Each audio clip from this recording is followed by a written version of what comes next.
Bien-aimés enfants de Dieu, dans le cadre de nos émissions intitulées La main du ciel, nous allons aujourd'hui vous présenter donc une fête que célèbre l'Église.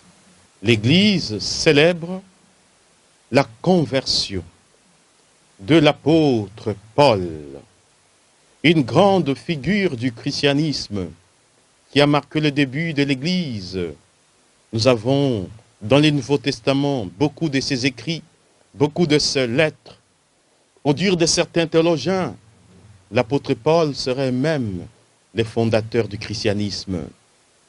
Les apôtres qui ont vécu, les 12 apôtres qui ont vécu avec Jésus, ils ont annoncé les mystères, tout simplement parce que Jésus leur avait confié cette mission.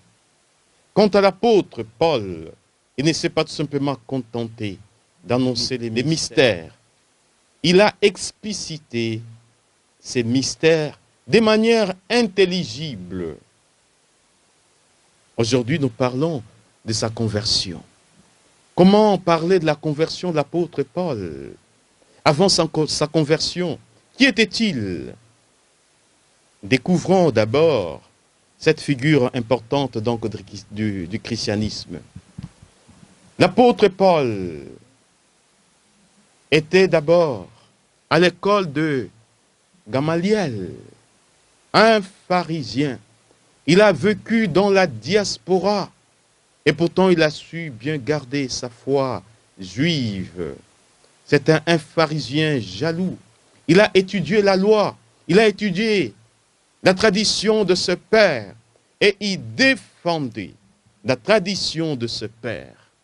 On les connaît d'abord comme persécuteurs de l'Église, persécuteurs des disciples de Jésus, tout simplement parce qu'il avait une hostilité contre ses disciples. Pourquoi?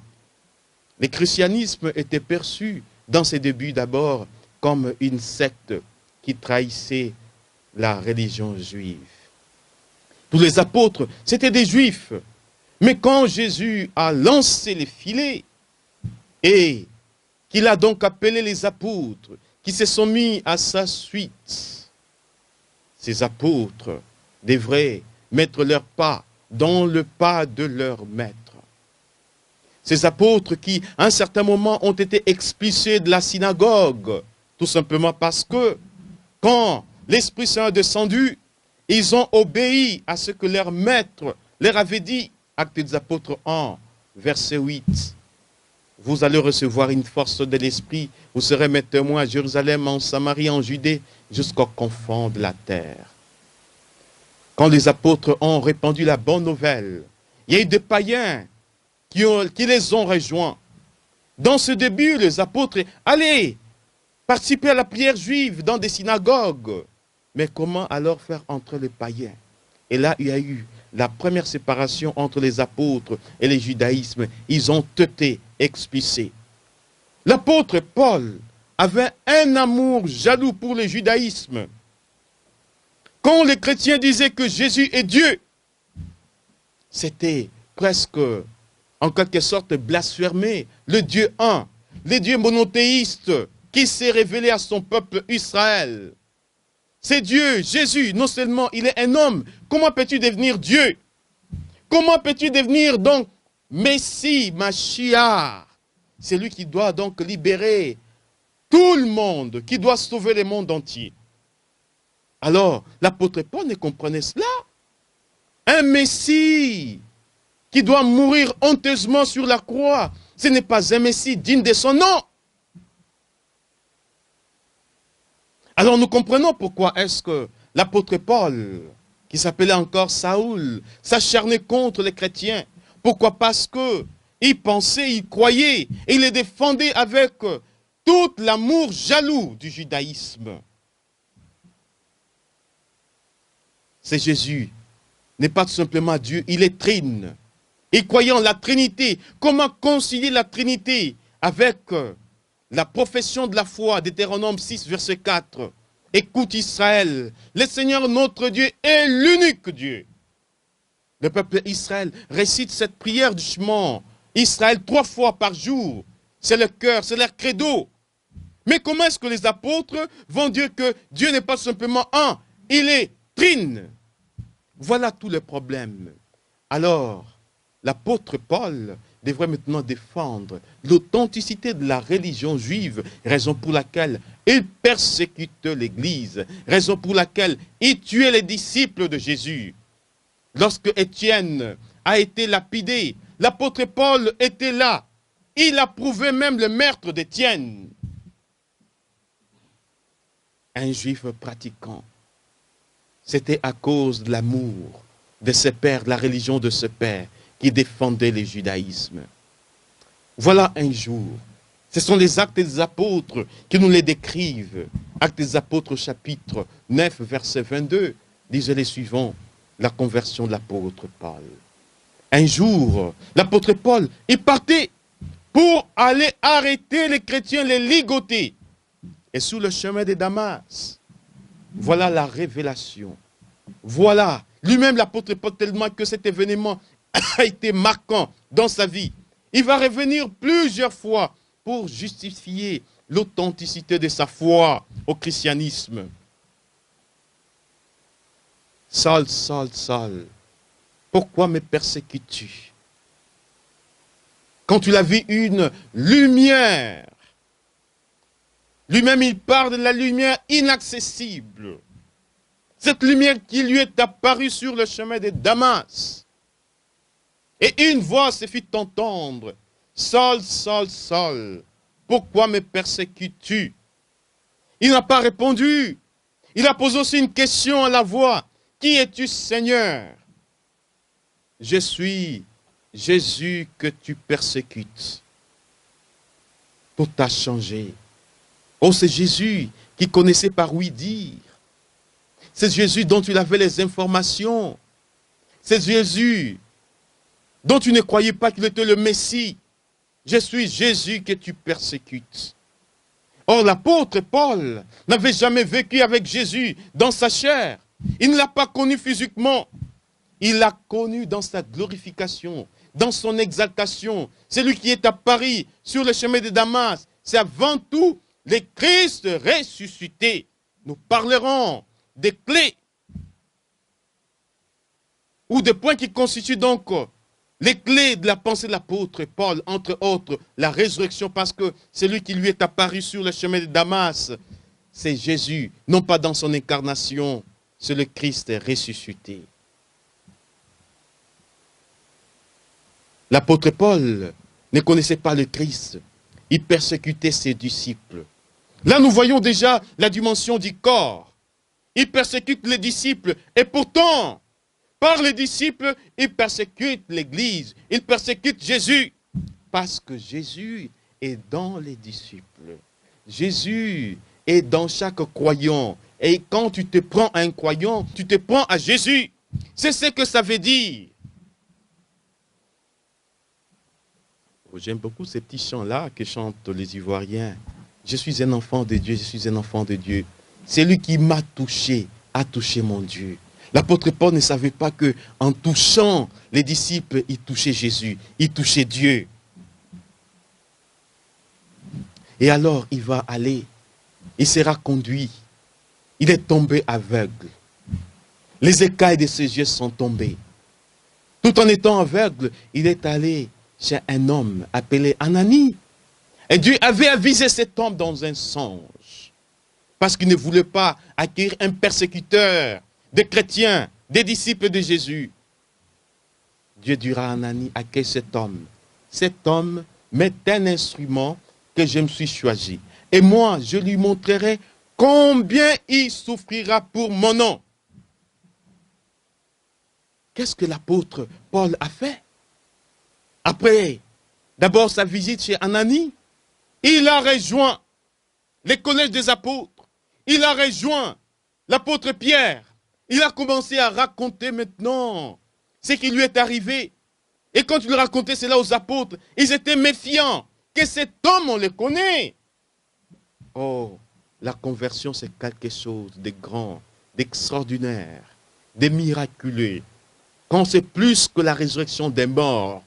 parce que tu changes complètement, tu deviens quelqu'un d'autre, tu deviens une nouvelle création. Nous comprenons pourquoi l'apôtre Paul lui-même, il est dit, Galates 2:20, ce n'est plus moi qui vis, c'est le Christ qui vit en moi. Ma vie présente dans la chair, je la vis dans la foi au Fils de Dieu qui m'a aimé et qui s'est livré pour moi. À partir de ce moment-là, l'apôtre Paul sera investi de la puissance d'en haut. Il sera investi de la puissance de la résurrection. Oh, il va commencer maintenant à évangéliser. Les Juifs qui étaient avec lui, ils vont s'étonner. Ils les prendront maintenant pour aussi un traître à cause du nom de Jésus. Il va raconter cet événement autant de fois qu'il a été mis en prison, autant de fois qu'il a été ligoté. Vous rappelez cette scène où il y avait d'un côté les pharisiens, de l'autre côté les sadducéens, et l'apôtre était enchaîné. Et quand on lui a donné la parole, il a dit c'est à cause de l'amour, à cause de la jalousie, à cause de la foi de mes pères. C'est pour la défense de la résurrection en la chair. Aujourd'hui, je suis enchaîné. Quand les pharisiens ont entendu cela, parce que les sadducéens ne croient ni aux anges, ils ne croient ni aux morts, ils ne croient ni à la résurrection. Tandis que les pharisiens, ils croient en la résurrection, ils croient aux anges, ils croient aux morts. Alors les pharisiens se sont levés, c'est quelqu'un des nôtres. C'est comme ça que l'apôtre Paul a été libéré. Tout simplement parce qu'il a défendu un aspect de la religion de ses pères. Il va devenir l'apôtre des gentils, l'apôtre des païens. La puissance dont il va revêtir va les propulser vers le païen. Il va annoncer le Christ. Il va expliciter les mystères de la foi. Nous voyons, cette rencontre a changé complètement. L'apôtre Paul ne nie pas la religion de ses pères. D'ailleurs, il va même les dire. Lisez les 3 chapitres de l'Épître aux Romains, les chapitres 9, 10, 11. C'est consacré au mystère d'Israël, où il explique pourquoi est-ce que Dieu a endurci une partie du peuple Israël, afin que la totalité des païens accueille le salut. Vous imaginez un seul instant, si les Juifs avaient reconnu le Messie d'emblée, que serions-nous? Mais Dieu, dans sa divine providence, a permis à ce qu'une partie se soit endurcie, pour que la totalité des nations accueille les mystères du salut. C'est ce que l'apôtre Paul appelle les mystères d'Israël. Dans ses épîtres, l'épître aux Philippiens au chapitre 3, il va les dire. Il va présenter les privilèges dont il a été pourvu, qu'il considère comme balure, qu'il considère comme ordure. Circoncis le 8e jour. Ce n'est pas n'importe qui pouvait être circoncis le 8e jour. Il fallait être pharisien, il fallait être juif. Oh, de la race d'Israël. Ce n'est pas n'importe qui, c'est une race choisie. Quel privilège! La tribu de Benjamin. Benjamin, cette tribu n'était pas n'importe quelle tribu. Benjamin, fils de la droite du Père. Hébreu, fils d'Hébreu. Quant à la loi, un pharisien. Quant aux zèles, un persécuteur de l'Église. Quant à la justice qui peut procurer, la loi, un homme irréprochable. Mais tous ces avantages, nous dira l'apôtre Paul, dont j'ai été pourvu, je les considère comme ordure face à la connaissance, face à celui qui m'a aimé, face à celui qui m'a appelé. Bien-aimé, quel Jésus que toi tu as rencontré? Quel Jésus que toi tu as rencontré? Celui que l'apôtre Paul a rencontré sur le chemin de Damas. Si tu l'as rencontré, ta vie va absolument changer. Si tu l'as rencontré véritablement, tu vas quitter les ténèbres, tu acquerras pleinement la lumière. Faut-il parler de la conversion de l'apôtre Paul? Il n'était pas païen. Je pense, le pape Benoît XVI a utilisé une expression pour parler de cette conversion, l'illumination, l'accueil de la lumière. Parce que l'apôtre Paul n'était pas un païen, il était d'abord un juif. Il n'a que reçu la lumière de la résurrection. Alors il est passé des ténèbres. Quand tu rencontres le Christ, c'est comme l'apôtre Paul. Tu vas définir ta vie chrétienne à partir de 4 priorités. La première priorité, d'après l'apôtre Paul, Philippiens 3, verset 8. Connaître Jésus, le connaître dans sa puissance. Connaître Jésus dans sa puissance. Quelle connaissance que tu as de Jésus. Or, Jésus nous dit dans l'Évangile, selon Saint Jean chapitre 17, verset 3, la vie éternelle, c'est de te connaître, toi le seul vrai Dieu, et celui que tu as envoyé, ton Fils Jésus. Quelle connaissance que tu as de Jésus. Est-ce que tu connais tout simplement un Jésus thaumaturge, un Jésus faiseur de miracles, ou bien tu connais Jésus dans toute sa totalité, dans sa globalité, dans sa naissance, dans sa vie publique, dans sa passion, dans sa mort et dans sa résurrection, et quand il reviendra dans la gloire. Connaître Jésus. La deuxième priorité, communier à ses souffrances, c'est accueillir pleinement la croix. La connaissance de Jésus est indissociable. Elle est inséparable de la croix. La croix nous révèle l'identité des fils de Dieu. Qui est-il? Communier à ses souffrances, c'est achever dans son corps ce qui manque à la passion du Christ pour son corps qui est l'Église. Quelle est la place de la croix dans ta vie chrétienne? Acceptes-tu la croix, comme l'apôtre Paul dit, la deuxième priorité, communier à ses souffrances. Aujourd'hui, la tendance du monde, c'est de chercher à éliminer les souffrances. Quand tu as les souffrances, or Jésus n'a jamais expliqué de manière rationnelle la présence de la souffrance dans le monde. Elle est inhérente à la nature humaine. Jésus a donné un nouveau sens à la souffrance.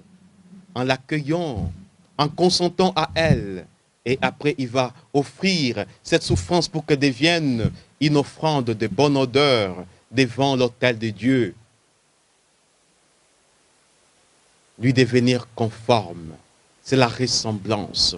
Troisième point, troisième priorité, devenir conforme. Quand j'acquiers la connaissance, quand je communie à sa souffrance, c'est-à-dire en accueillant la croix, je peux alors devenir conforme. Ça veut dire, ma volonté peut communier à sa volonté peut communier à ma volonté, je deviens un avec le Christ. C'est effectivement cela, la ressemblance. Je rejoins ce à quoi j'ai été créé, car j'ai été créé à son image comme à sa ressemblance. Cette œuvre de la grâce, comme nous dit Saint Jean, c'est que nous serons n'est pas encore manifesté, mais nous le verrons tel qu'il est, parce que nous lui serons semblables. Quatrième priorité, parvenir à la résurrection, si possible, de la chair. Voilà la finalité. Oh, quand je mourrai, mon corps ne pourra pas connaître la corruptibilité. Mon corps ne pourra pas connaître l'ignominie. Mon corps ne pourra pas connaître la honte. Mais je pourrai ressusciter dans la gloire. Et je pourrai passer de la corruptibilité à l'incorruptibilité. Je pourrai revêtir un corps incorruptible, un corps glorieux, parce que exalté dans la résurrection même du Fils de Dieu. Oh, nous voyons, l'apôtre Paul nous parle beaucoup de la résurrection. C'est l'expérience, car c'est lui qui lui est apparu. Ce n'est pas Jésus dans son incarnation. Lui-même, il va le dire. Il va même dire, je ne suis même pas digne d'être appelé l'apôtre parce que j'ai persécuté l'Église. Sont apôtres, ceux qui ont vécu avec Jésus, qui ont mangé, qui ont bu avec lui et qui ont reçu la mission. Mais l'apôtre, pour être appelé apôtre, d'une autre façon, parce qu'il a reçu aussi la mission d'annoncer Jésus. Bien-aimés, qu'est-ce que nous pouvons retenir de cette fête?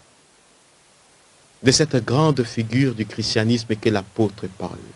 Le pape Benoît XVI avait consacré toute une année à la découverte de Saint Paul, parce que c'est un homme incontournable. Je pense particulièrement à tous ceux qui sont endurcis. Je pense particulièrement à tous ceux qui sont incrédules. Tous ceux qui se renferment dans des positions et qui ne peuvent pas, qui sont convaincus de leur opinion, comme l'apôtre Paul. Oh, qui se laisse aujourd'hui interpeller.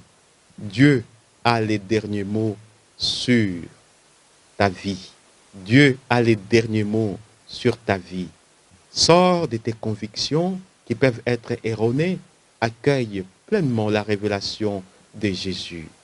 Demande cette grâce de conversion pour le plus grand pécheur, même si l'apôtre Paul ne l'a pas été, mais la grâce sera répandue sur toute chair qui va s'ouvrir.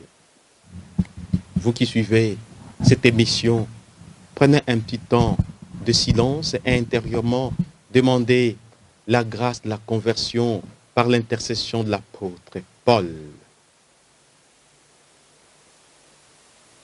Offre peut-être tes amis, tout ce que tu connais, tes enfants que tu n'arrives pas à maîtriser, tes enfants qui te désobéissent, des enfants qui se laissent aller à la dérive, à la drogue, à l'alcoolisme. Aujourd'hui, c'est la grâce de la conversion. Demandons cette grâce par l'intercession de l'apôtre Paul. Dans le cœur de Dieu, chacun d'entre nous a sa place. Même les persécuteurs de chrétiens, même tous ceux qui font du mal, parce qu'ils sont créés à l'image comme à la ressemblance de Dieu, leur temps n'est pas encore venu.